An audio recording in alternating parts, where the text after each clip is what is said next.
తిరుపతి జిల్లా శ్రీకాళహస్తి పట్టణంలోని ఛత్రపతి శివాజీ మహారాజ్ జన్మదినాన్ని పురస్కరించుకుని విశ్వ హిందూ పరిషత్ ఆధ్వర్యంలో 400 మందితో ఛత్రపతి శివాజీ చిత్రపటంతో భారీ ర్యాలీ నిర్వహించారు. స్థానిక రామసేతు వంతెన వద్ద ఛత్రపతి శివాజీ చిత్రపటానికి పూలమాలలు వేసి ఛత్రపతి శివాజీని స్మరించుకున్నారు. తర్వాత ఆ యొక్క కూడలికి ఛత్రపతి శివాజీ చౌకగా నామకరణం చేశారు. అనంతరం నిర్వహించిన బహిరంగ సభలో బీజేపీ రాష్ట్ర కార్యదర్శి కోలా ఆనంద్ కుమార్ మాట్లాడుతూ ఛత్రపతి శివాజీ జీవించిన 390 సంవత్సరాలు గడిచినప్పటికీ కూడా ఇప్పటికీ ఆయనని హిందూ సామ్రాజ్యం అధినేతగా గౌరవించుకుంటూ ధర్మబద్ధమైనటువంటి ఆయన పాలనను అనుసరిస్తూ సమస్త హిందూ సమాజం నడుస్తుందని, శివాజీ మహారాజ్ లాంటి గొప్ప పోరాట యోధుల్ని గౌరవించడం మనందరికీ గర్వకారణమని, అదేవిధంగా ఎంతో మంది మొఘలాయులు, సుల్తానులు వంటి విదేశీయులు దండయాత్రలను తిప్పికొట్టినటువంటి గొప్ప చక్రవర్తిగా పేరొందిన శివాజీ మహారాజ్ అడుగుజాడల్లో మనమంతా కూడా నడవాలని ఆయన అన్నారు. అదేవిధంగా విశ్వ హిందూ పరిషత్ విభాగ కార్యదర్శి డాక్టర్ భరణి కృష్ణ మాట్లాడుతూ విశ్వ హిందూ సామ్రాజ్య అధినేత, హిందూ ధర్మాన్ని, హిందూ సమాజాన్ని విదేశీ దండయాత్రల నుంచి కాపాడిన చక్రవర్తి శివాజీ మహారాజు చతురతను, రాజనీతిని పునుగుపుచ్చుకొని దేశంలోని యువత అంతా కూడా ఆయనను ఆదర్శంగా తీసుకొని హిందూ ధర్మం పరిరక్షణకు పాటుపడాలని యువతకు పిలుపునిచ్చారు.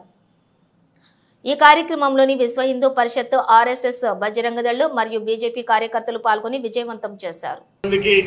మిగతా ప్రైవేట్ ఇన్స్టిట్యూషన్ ఇచ్చినటువంటి వారందరూ కూడా పేరు పేరున నా ధన్యవాదాలు తెలియజేసుకుంటున్నాం.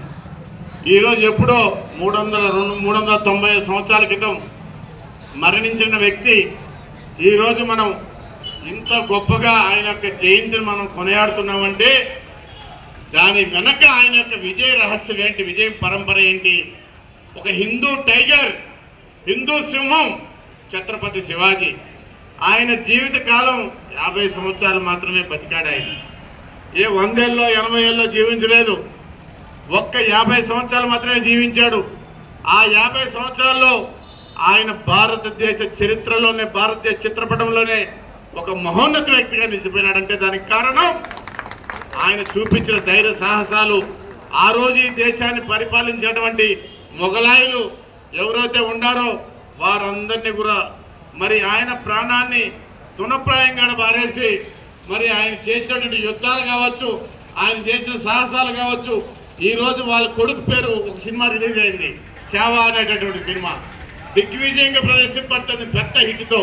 అంటే ఎంత గొప్పగా మన దేశంలో మరి ఛత్రపతి శివాజీ గారి యొక్క ఆ యొక్క మహారాజు యొక్క జీవిత విశేషాలని చిత్రీకరిస్తే ఈరోజు కూడా 100 కోట్లు 1000 కోట్లతో ఈరోజు ఈ యొక్క దేశంలో ప్రేక్షకులు ఉన్నారు చూసేదానికి.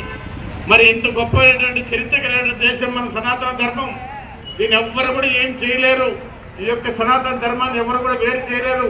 ఆ మరాఠా యోధుడు ప్రజల గుండెల్లో ఒక మరాఠాకి, ఒక మహారాష్ట్రకే కాదు, ఈ యొక్క యావత్ భారతదేశం, యావత్ ప్రపంచంలో కూడా హిందూ బంధువులందరి గుండెల్లో కూడా ఆయన చిరస్థాయిగా స్థానం సంపాదించాడంటే దాని వెనక ఆయన విరోధమైన పోరాటాన్ని నేను ఈరోజు మనం ముందు ఉంచుతున్నాం.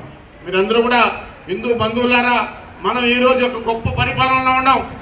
భారతదేశంలో ఏదైతే ఆ రోజు కలలు కన్నారో, ఒక శివాజీ మహారాజ్ కావచ్చు, ఒక స్వామి వివేకానంద కావచ్చు, ఇంకా ఎంతో మంది దేశానికి స్వతంత్రం తీసుకొచ్చి స్వతంత్ర యోధులు అందరూ కూడా అవందరి కళలు కూడా నెరవేర్చే విధంగా ఈ రోజు మన ప్రీతం ప్రధాని నరేంద్ర మోడీ గారు ఈ దేశాన్ని ప్రపంచ చిత్రపటంలోనే ఒక అగ్రగామి దేశంగా ఈరోజు తీసుకోబోతున్నారంటే దానికి మీరందరి యొక్క కృషిని, పట్టుదలని ఆయన గ్రహించాడు. ఆయన కూడా ఒక శివాజీ మహారాజు లాగా, ఒక ఛత్రపతి శివాజీ మహారాజు లాగా, ఒక స్వామి వివేకానంద లాగా ఆ రోజు ఆ నరేంద్రుడు ఏవైతే కోరికలు కోరారో అవన్నీ కూడా ఈరోజు ఈ నరేంద్రుడు ఈ కోరికలన్నీ కూడా ఈ భారతదేశంలో కొనసాగిస్తున్నారు. దానికి మనమందరం కూడా గర్వపడాల్సిన అవసరం ఉందని చెప్పి నేను తెలియజేసుకుంటున్నాను. ఇప్పుడు కాలాతీతమైంది, ఎండొచ్చింది కాబట్టి ఈ యొక్క కార్యక్రమం ఇచ్చేసినటువంటి మరొక్కసారి హిందూ బంధువులారా మీ అందరూ కూడా నేను పేరు పేరు నా హృదయంగా ధన్యవాదాలు తెలియజేసుకుంటూ, అదే రకంగా ఈ యొక్క కార్యక్రమం గత వారం రోజులు నిర్వహించినటువంటి వేదిక ముందు పెద్దలు సుబ్రహ్మణ్య రెడ్డి గారు కావచ్చు, అదేవిధంగా పెద్దలు డాక్టర్ గారు కావచ్చు, అదే పెద్దలు బాలసుబ్రహ్మణ్యం గారు, ఈ వేషధారణ ఉన్నటువంటి చిన్నారులు కావచ్చు, ఈ కార్యక్రమం మీ అందరూ కూడా మరొకసారి నా హృదయపూర్వక ధన్యవాదాలు. జై హింద్, భారత్ మాతాకి, భారత్ మాతాకి, భారత్ మాతాకి. ధన్యవాదములు. ఇప్పుడు ప్రధాన వక్త డాక్టర్ భరణి కృష్ణ గారు, విశ్వ హిందూ పరిషత్